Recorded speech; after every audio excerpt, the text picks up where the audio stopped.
On this week's episode of TWIOCH, we talk about a lot of things like the Super Nintendo Classic and don't talk about politics. No. Stay tuned.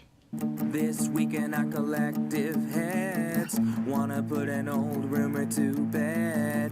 Stereotype that you've all heard, how we're all just angry video game nerds. Most of us have actual jobs, kids and families and cats and dogs, yeah. This week in our collective heads, this week in our collective heads. Welcome to This Week in Our Collective Heads. I'm Kevin, and I'm joined by... There are some who call him Tim. Really weird story this week. Apparently somebody thinks that people who are named Patrick... Also go by Tim. Yeah, there's a standard nickname for that. I've heard Patrick. One person said Rick, but then they immediately followed that up by, I've never heard anyone say that, but Rick is in the name. And I'm like, hey, that's observant. That's right. Fine. But not... Do you go by Tim? There's no M in this name. No. No, so... Yeah, so welcome to Season 2, Episode 4 of our Gaming News podcast and YouTube show and everything. It's the weekly show where we tell you all the gaming news that you may have missed throughout the week. Try to give a kind of a roundup of the most important things that happened this week in gaming. Like that. That was pretty important, in my opinion. Yeah, we did get a Super Nintendo Classic. I really like it. I know a lot of people have argued that you could do more for less on a Raspberry Pi. Which I would agree, which is not as legal. Right. I would also say that this is very easy to use for people who want that immediate gratification. Also, the casing looks great. Yeah. So, I mean, you can get someone to 3D print a case for a Raspberry Pi, and you can do all that, sure. But this is a really good product. I'm hopeful that they will keep it. They will continue to try to stock it. Stock was considerably better at launch than with the NES Classic. Yes. But we'll see how it rolls out over the next couple of weeks. Mm-hmm. Okay. So I'm kind of using myself as the guinea pig in this. I am putting myself in the shoes of someone who wasn't obsessively watching and wasn't ready and counting down the days or whatever. And so now I'm going to see if Reggie was actually telling the truth and I can just go find one.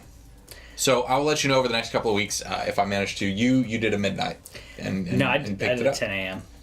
Yeah, same thing. I went to a GameStop at 10 a.m. because at midnight I had a couple people who talked to me about this at Toys R Us and Best Buy. They did midnight releases. Walmart did a midnight release, but what they did was if you walk into Walmart and you're like, I want a Super Nintendo, they're like, all right, here's your ticket for your line place. Right. So then you can go do whatever. Okay. And they told people stay in the store because they want you to buy stuff, but people got them at 9:30 in the evening. Yeah. And then just went out, got something to eat, hung out with friends, came back at 11. Yeah. I mean, also you kind of miss the. To me, you miss a little bit of the environment of people talking about how hyped they were for it. Because I was in college when the PS2 launched. Yeah. And so we went and sat outside of the Best Buy. And you get to meet people and there's a congregation, we're all sitting here and we're all talking, we're telling what we're excited about, which game we're going to get, which obviously wouldn't apply in this case. But we would have been able to talk about what game we were most excited about, our various memories. Yeah. Cuz I haven't even played all of these. I haven't either. Kirby Superstar, I know that Jake the Snake really likes that one. And then Super Punch-Out!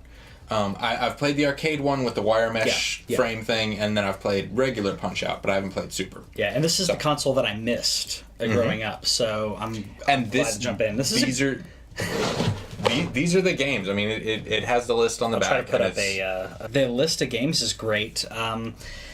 And the ease of being able to save with the reset button is great as well. But we'll go on to some actual gaming news. As great as this is, let's go on to some gaming news. Right after. Totes for this week, our topic of the episode show, which is we release that on Friday night. And kind of get your feedback on that. And then we discuss your picks, and we lay out our picks. And so this week we're going to be talking about our favorite fighting games. Yeah. So what do you like to do when you like to punch a digital version of something?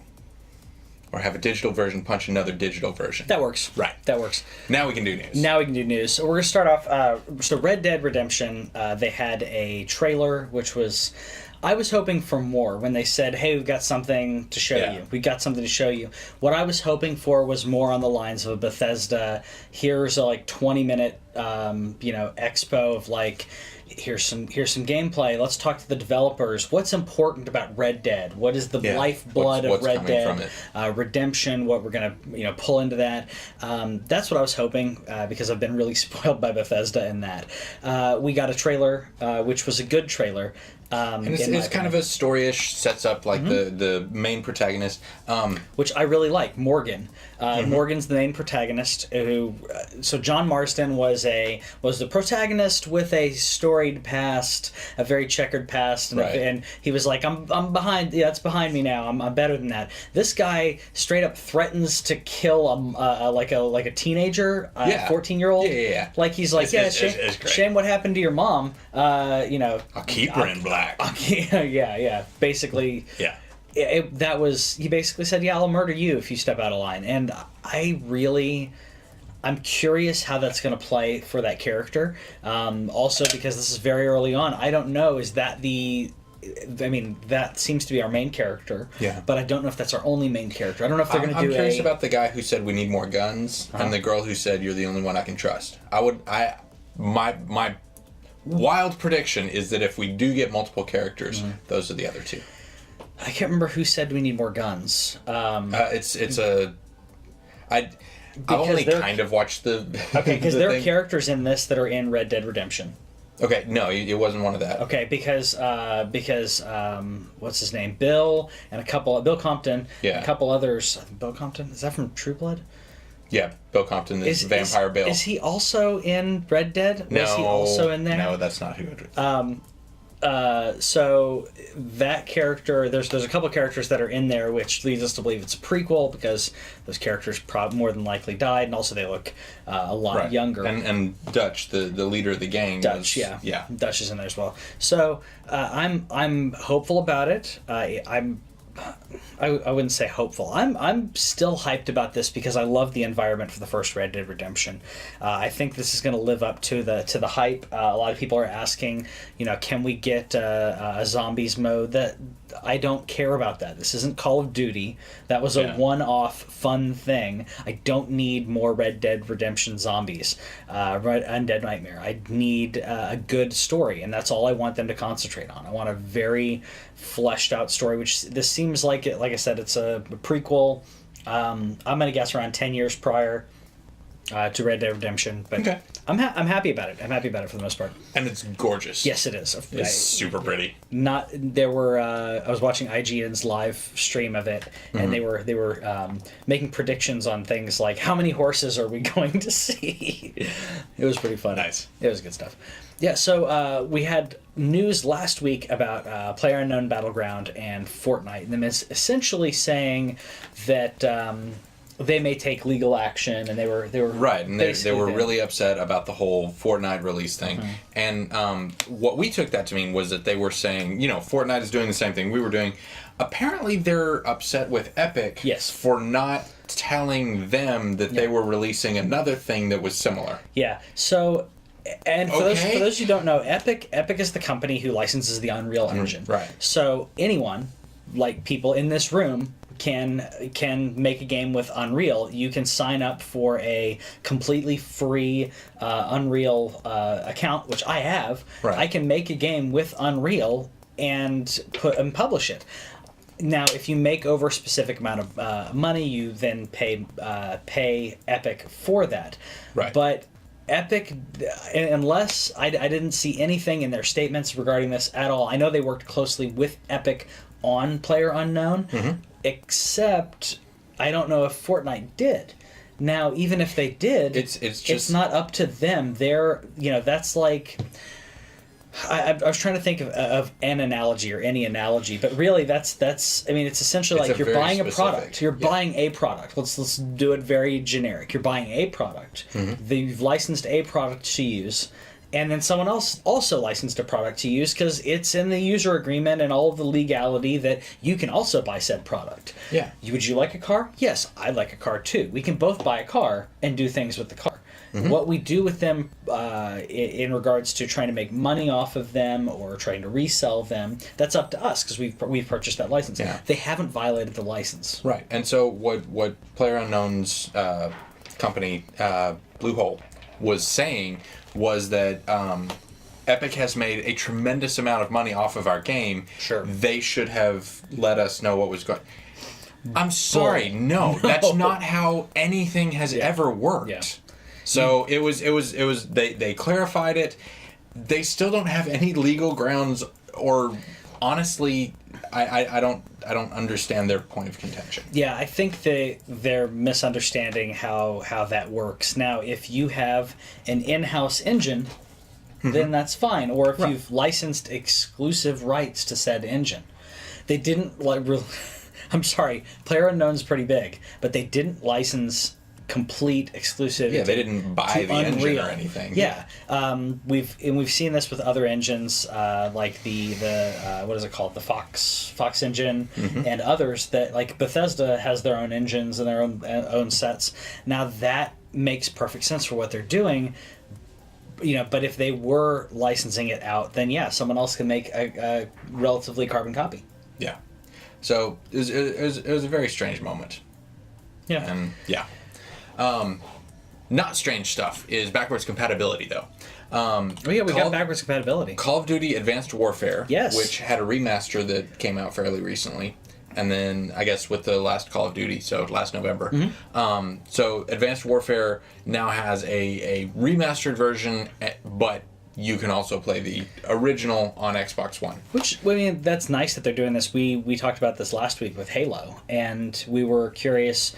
When the Halo collection came out, we were curious whether or not they would actually do backwards compatibility because it could cannibalize sales of a new product by a third-party product or something somebody already had. Yeah. So I'm glad that they did that. Also, Sonic Adventure, which not a fan. It's one of the Sonic games that came and went and didn't really. It's not one of the beloved ones. Yes, but it is a Sonic game. Yeah. Mostly, I just remember the logo where everything is like way blown up and circly. Yeah. It's a strange one. If you want a good Sonic game, go grab the new Sonic game that's on Nintendo Switch right now. Sonic Mania. It's everywhere. I love it. It is everywhere. That's right. I love it. I played it on the Switch. It's exactly what I want in a Sonic game. It is an updated version of Sonic. It is retro, but it is here. It is very nowtro, if you will. Nowtro. Yeah. No, I don't. He didn't get the reference. Right. That's fine. So, Shadow of War, the new Shadow of Mordor sequel, is coming out crazy soon. Next in week. A week and one day if you're listening to the podcast the day this releases. Yeah.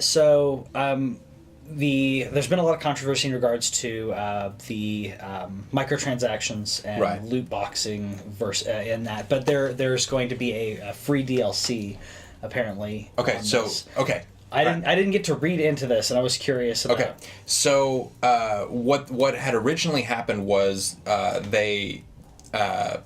WB Studios released a thing and they said, hey, we're going to do this Shadow of War DLC, but we're going to give all the proceeds to charity. And they were like, okay, cool. And then people started reading into the fine print and it was like, only if you live in the U.S., only if it's purchased this way, only if it's... And so like there was a lot of money that was still going to come to them. Yeah. And people got upset about that. And that was... a little while ago. We didn't report on it because it wasn't really that big of a deal. It was just kind of a weird technical thing, or they might not have even really been paying attention to it, but the internet got upset about it, and once NeoGAF grabs a hold of something like that, then it's just going to blow up. So now they're saying, okay, that Shadow of War DLC is free, and we've donated it to a charity, so we're all cool now. And you know what? As much as I would like... I'm on the fence on that because I'm glad that they did that. I think that's a good faith gesture to say, you know what, I'm pretty sure the reason that they did that is because if you're outside of the U.S. and you're giving them money, then the legality to take that money and then donate it to a United States charity, that is probably where the problem was. To play devil's advocate with them. would imagine that's So instead of doing that, or instead of saying proceeds will go to an asterisk in the U.S., your money will go directly. The money that is outside of the U.S., we will make sure it gets there. That's the way they should have done it. Because what they should have done was U.S. money goes to charity. If they, easy numbers, $50,000, let's say. Okay. $50,000 came in internationally, they would go, okay, we have $50,000. We personally will donate money as a company of said $50,000 because then it's legal.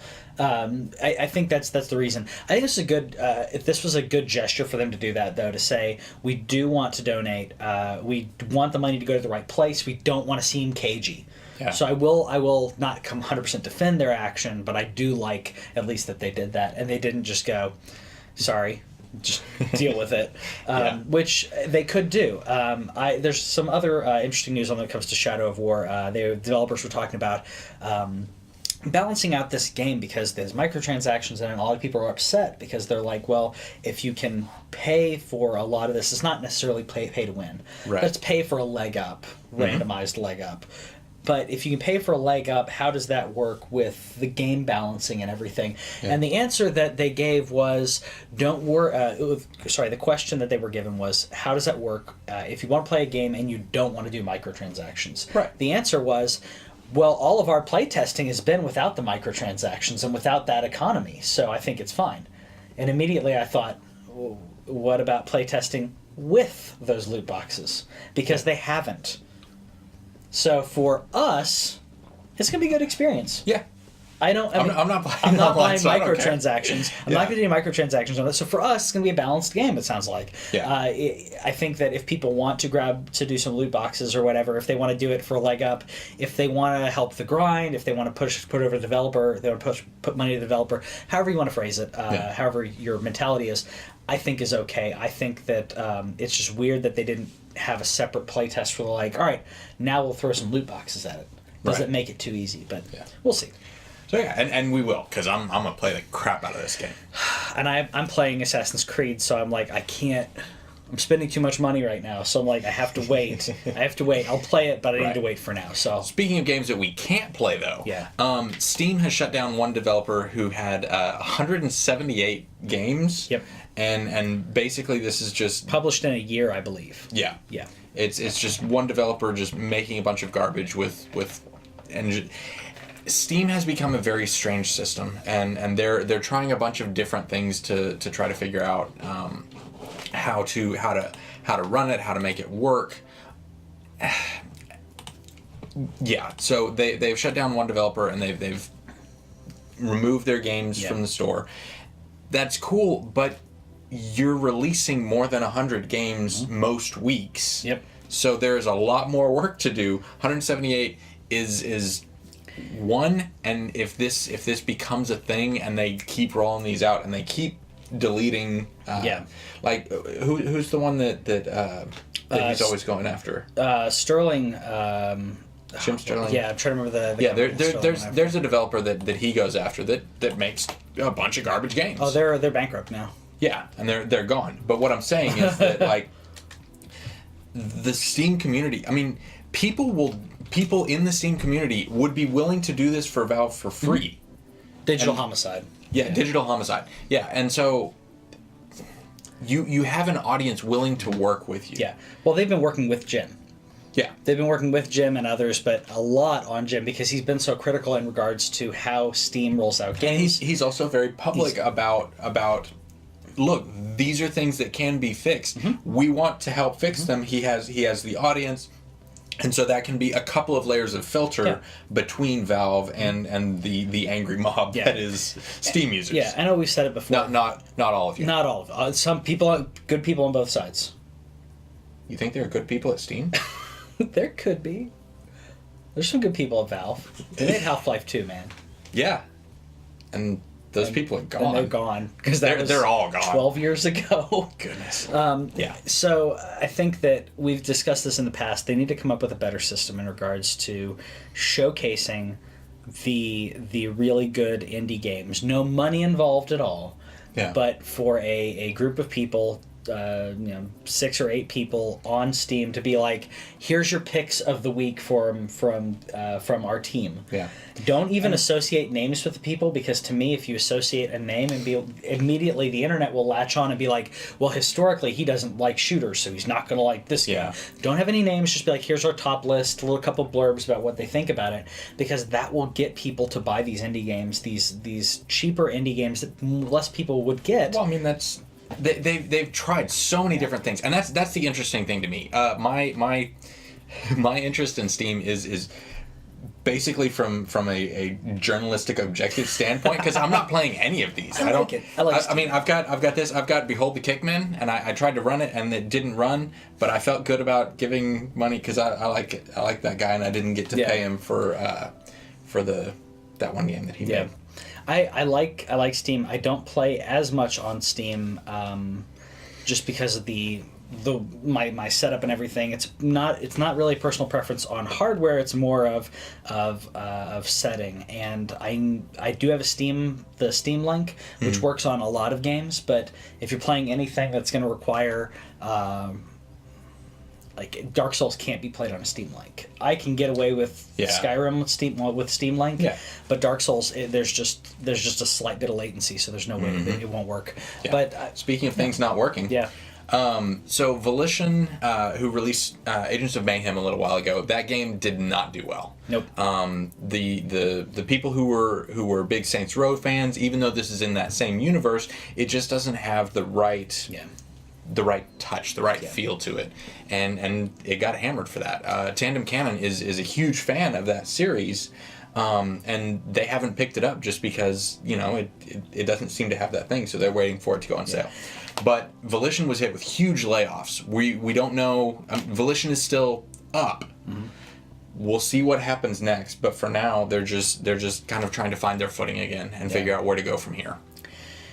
And it's unfortunate, because what do you do in that case? Do you go back to basics? Do you go back to Saints Row 3, which is probably where they'll have to go back to something like that? Of course, you'll have to get funding to do something like that. You'll have to find more financial backing and everything. I mean, if you've watched the show or listened to the show, then you know my love is for Saints Row 1 and 2.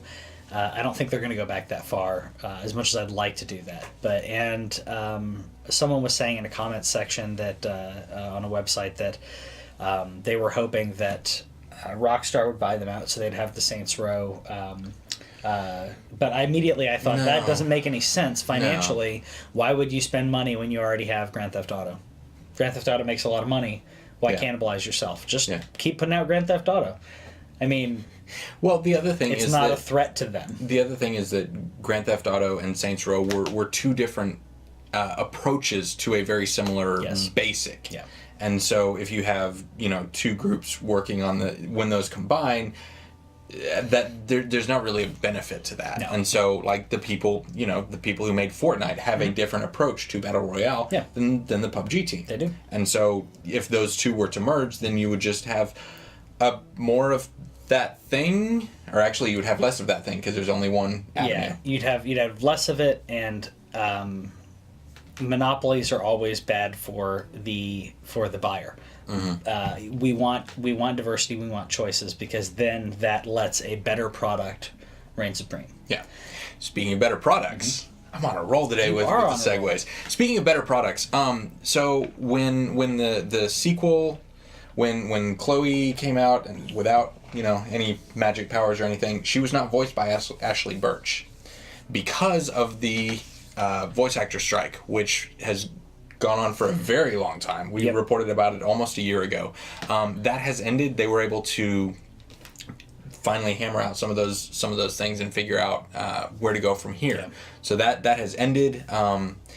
Some of the clauses in there, the things that the voice actors were acting for, blew my mind that these were not already things. Like some of them, like the overly strenuous sessions and bonuses after the fact.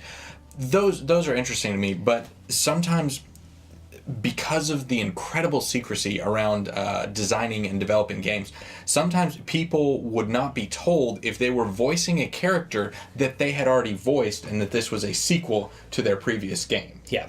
So how do you not tell the actor who they're acting as? Yeah. Yeah, that just blew my mind. That's why you have... Or if you're switching to another actor, you're not telling them that there is an established character. Yeah. Because when I come into a sequel, I want to hear the same voice that I heard last time. Yeah. So I was actually... Nolan North talked about this earlier this year when he was over in Dallas, and they were talking about him taking over as the Ghost in Destiny. Mm-hmm. And he did the audition, and afterwards they immediately said, "We want you for this. Sign all these contracts. Sign all this paperwork. Right. This is what you're doing." Like, so he didn't know going into it, but as soon as he had that, then it was yes, this right, is... and that makes sense because. But on the other side of the coin, in defense of the developers, there's been situations like the guy who was the voice for Goofy saying, "Oh yeah, Kingdom Hearts 3 should be out by the end of this year. I finished up all my stuff." Yeah, and it was like, no, you don't get to talk for the company. And that's also Bill Farmer, who's like, I've met him a couple times, and he's like the nicest grandpa you could ever imagine. Well, I mean, yeah. And that's just personality. He's like... Well, that's also something you would expect Goofy to say. It is. And I think not from an arrogance standpoint, but I think that he said it, and he had to have had he had to have had a contract that said, you can't talk about this. Yeah. And he may have just said it because he's like, what are they going to do? Like, he's been Goofy for 28, 30 years, something like maybe longer than that. That's going to make it a lot harder to get work if you're breaking contracts. And that's the thing for me, is like, if there's an actor who breaks a contract or comes out or reveals a game too early, if they're the leak, then you can say, oh, okay, then we just won't hire you anymore. But he's the Goofy. Right, I understand that in that situation, but as an industry standard. Yeah. The idea of letting people know what they're working on so that they can improve the characters. Yeah. That's important. I will say, judging by historic, see what Disney's done with, what's the guy's name? The guy who played Kermit since the late 80s, early 90s that just got canned. Disney has a very strict policy in regards to that, so Disney may kick Farmer out. We'll see what happens. Well, he was done with Kingdom Hearts 3. They might kill off Goofy in Kingdom Hearts 3. Prediction. No, I'm not going to do that. That's never going to happen. That would be so weird, though, if they just offed one. If they offed Donald or Goofy or Mickey. Yeah, there's no way. Killed Mickey. There's no way. I would buy the crap out of that. I would love for them to do that, and then you have to go find Oswald, and finish the game with Oswald instead. That would be fun. Yeah. I'd play that. Yeah. I'll also play Star Wars Battlefront 2. Yes. Will I. Yes. So we've been talking about this a lot because of the single-player campaign and everything. There's a big push in regards to the story. Who's the writer on that? I can't remember. I can't remember who the writer is, but we'll take a look later. But we got some more details in regards to multiplayer and multiplayer modes. So a lot of the stuff is coming out from the first game. Right. We're going to get a lot of the stuff that we loved in the first game, which is great because we don't want to have to redesign stuff. Right. They're also getting a Starfighter Assault, so you get to have hero ships and fly around. We're getting Hoth, which you have to get Hoth in everything. So I was happy about that. But one thing that I'm happy about is that we're going to get an arcade mode that's going to have single player or split screen on a console multiplayer. Thank you. Yay, Horde mode. Yes. I'm very happy about that because I love split screen. I love Horde mode. I love our arcade kind of, give me a regular game where I can go through and I can play the story. And then if you want to give me challenges kind of thing, that's what Horde mode is for. Yeah. So Walt Williams is the guy who's doing kind of the overall scope, and we've found out a little bit more about the development side. Walt Williams is the one who's doing the story and the overarching thing, and then Mitch Dyer from IGN is doing the characters. Okay, that's right. That's right. Yeah, that's who. So I was thinking. I'm really excited about both of those. Yeah, I'm excited as well because the focus on the Empire side, and I'm assuming you get to focus on both. I would like to see the story kind of bounce between them, tell the story from different sides. Yeah. The same battles, the same story, and give you a reason and context as to why these people are fighting. Yeah, and so I'm really looking forward to seeing seeing the protagonist's journey. Also for this particular reveal, they had John Boyega like do the reveal, and I'm like, yes, because he was the guy who said what the entire internet was thinking and said, hey, this game is cool and all, but what about a story? Because he's a fan. He actually plays the game. And that made us extremely happy. And so for them to recognize that, to come out and be like, hey, not only are we listening, but here's kind of a recompense for how we handled it before, and that made me happy. Yeah. Speaking of fans of games that also play the games, did you know Nathan Fillion plays Destiny and Destiny 2? I did not. Yeah, that is awesome. So he tweeted out his character recently because I think he maxed out, and he nice. and I can't remember what his tweet was like. I think it was him basically saying, "Hey guys, I already I got to max level or whatever." I don't know if he's done strikes or any. I don't know what all he's done there, but he's level 20. He's got really good gear, and immediately everyone's clamoring, saying like, "Can you please let him play his character in the game so that way if people see him running around." Oh, that would be amazing. I mean, I would do that. For a verified account to be like, "Oh, okay, you are." What's his name? Cade? Is it Cade? I can't remember. Yeah. To be like, all right, well, you get to play as your character, which is funny because his character's a hunter in the voices. He plays a warlock. Okay. So, but I think it'd be if I was Bungie, I would give him the opportunity to play as himself. Because how cool would that be to be to team up in voice chat, and you're literally playing with Nathan Fillion as his character. I would not be able to concentrate. Yeah, he goes down, Captain. Yeah, that'd be a lot of fun. Yeah. So if you are also interested in playing with people you might not have expected to play with, Flower is on iPhone and iPad. Yeah.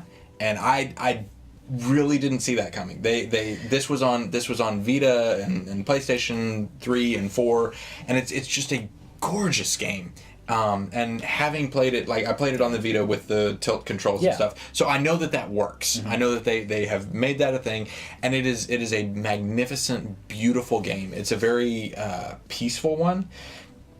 So as far as mobile games go, I think that this will be a good one if you need something to kind of calm yourself down, because it's not terribly difficult.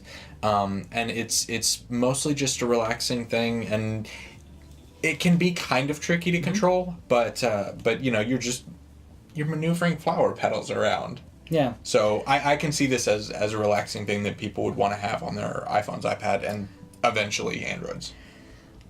I can see why, but I guess like you said, with the tilt controls and everything, I personally don't see why. I can see that it could be good, but I don't know. I've played a lot of mobile games, and I've gotten to the point now where there's a very tight group of games that I'm like, this type of game works well, and these type really don't.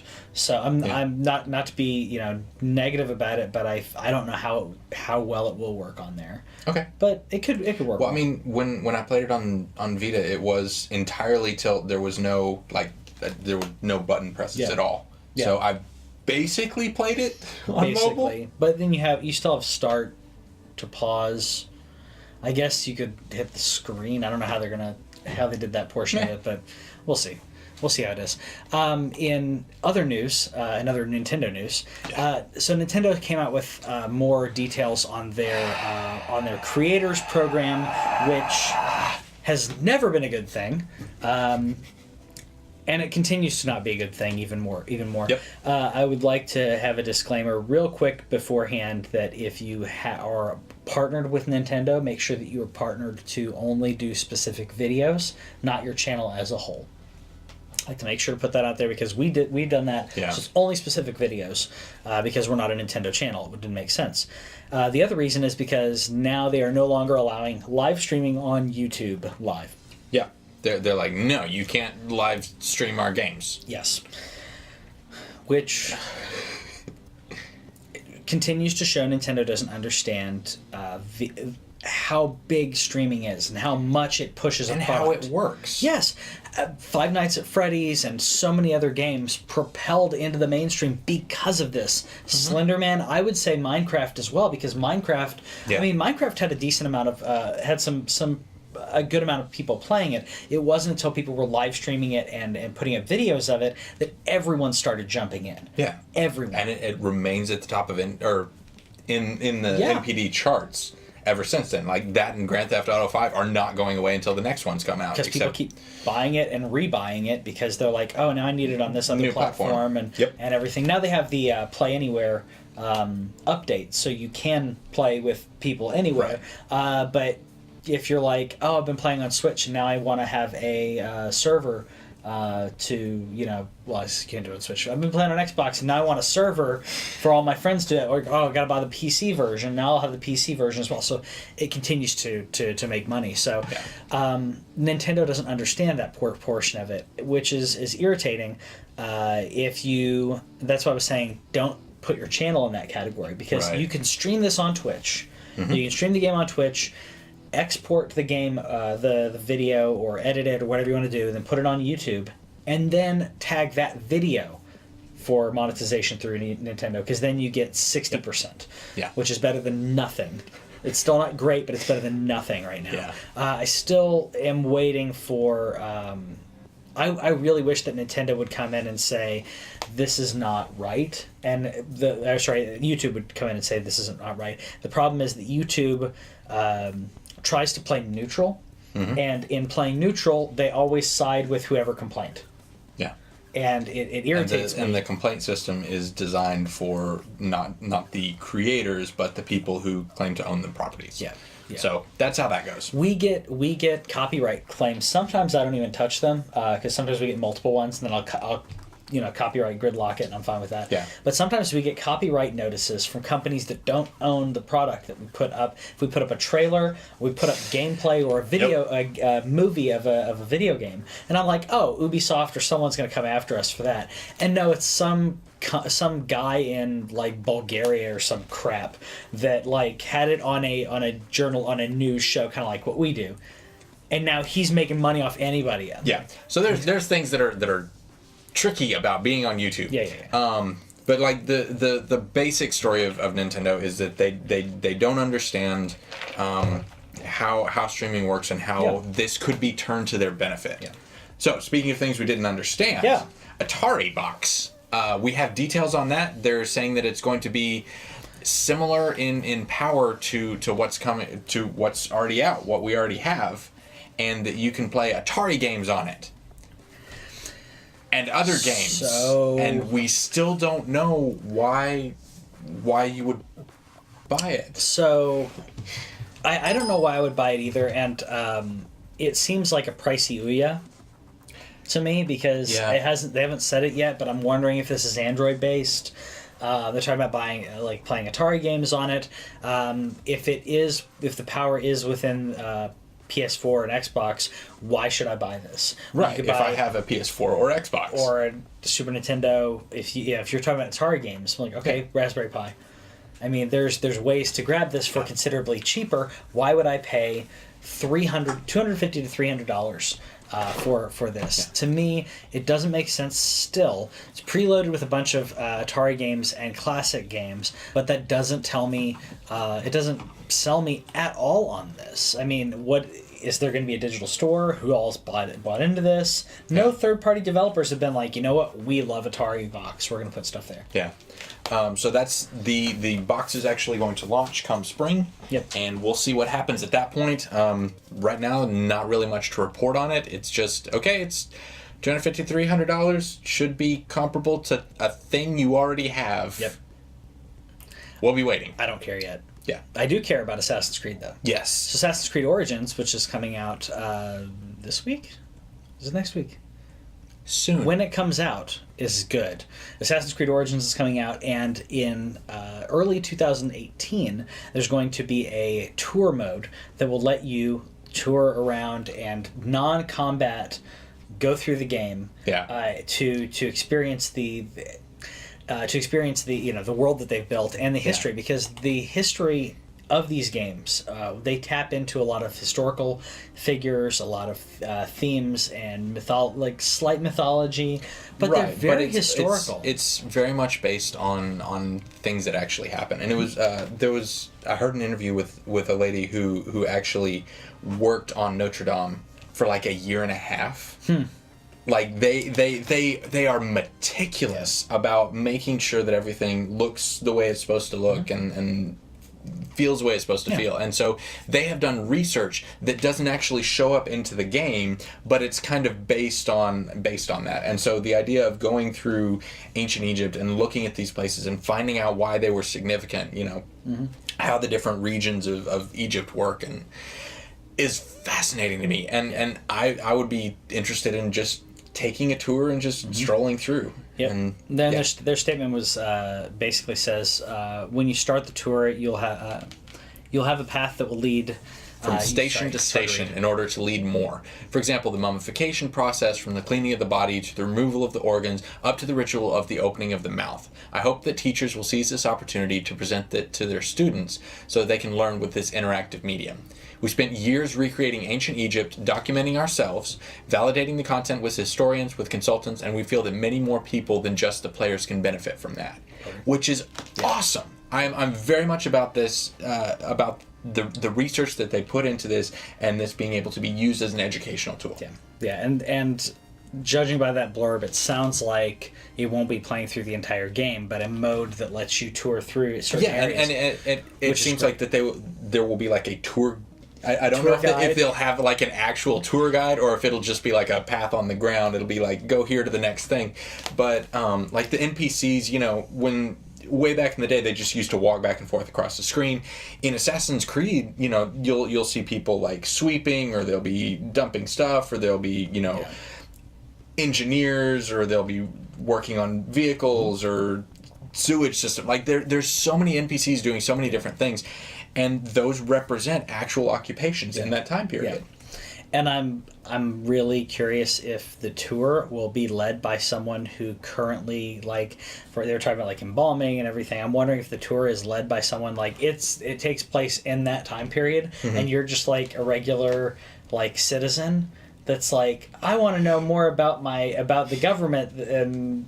I think at that time period, if you say you want to know more about the government, they just kill you. They probably would. Yeah. But it would also be interesting if they had characters, like if they had an embalming person and he was like training somebody how to do it. There's a lot of different possibilities with this, but most of them are interesting, and I love the fact that they're bringing this into something to learn from, and that's another expansion of what video games can be. Yeah. So that's the main news for this week. If we missed anything, let us know in the comments, and we can comment on it next week. Let us know if you got a Super Nintendo Classic, or if you're waiting for them to be available in the store. Good luck to you. Indeed. Take care. Next week.